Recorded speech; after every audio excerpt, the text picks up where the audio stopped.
Grosso modo, as populações indígenas são constituídas pelos povos originários do território brasileiro. Elas já estavam presentes no país quando os portugueses aqui chegaram. Assim foram cruelmente dominadas e escravizadas durante o período pré-colonial e colonial. Ainda assim, mesmo com o sistemático apagamento cultural por meio dos europeus, alguns povos preservaram, em muitos casos, continuidade histórica e social até os dias atuais.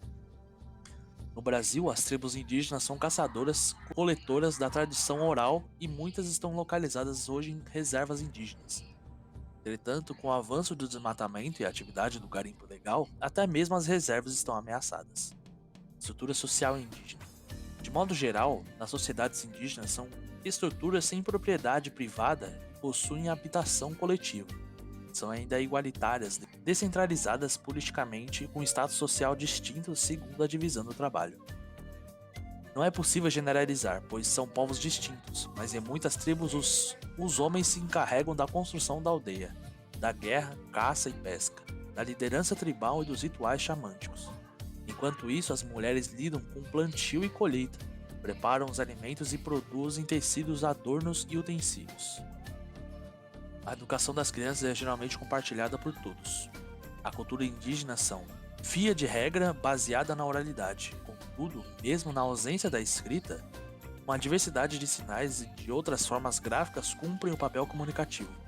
As tribos costumam manter entre laços de parentesco reciprocidade, em famílias monogâmicas ou poligâmicas.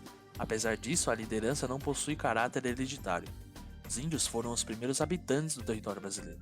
São formados por povos diferentes com hábitos, costumes e línguas diferentes. Lanomames falam 4 línguas: Ayanomam, Sanumá, Yanomami e Anã. Suas habitações são construídas de caibros encaixados, amarrados com cipó e revestidos de palha. Possuem características seminômades, já que mudam de habitat quando acreditam ter explorado uma região no máximo. São caçadores e acreditam em rixes, espíritos de animais que, ao serem mortos, tornam-se protetores e amigos. Os carajas falam apenas uma língua, a macrogi.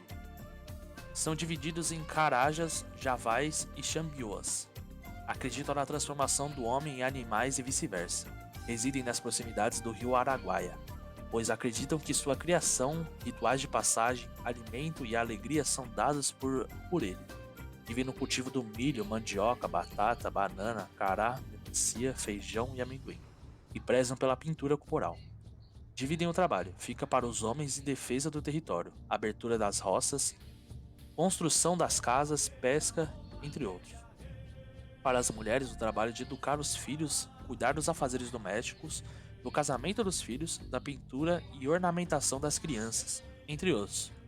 Os guaranis manifestam sua cultura em trabalhos de cerâmica e em rituais religiosos, possuem sua própria língua, somente ensinam português às crianças maiores de 6 anos.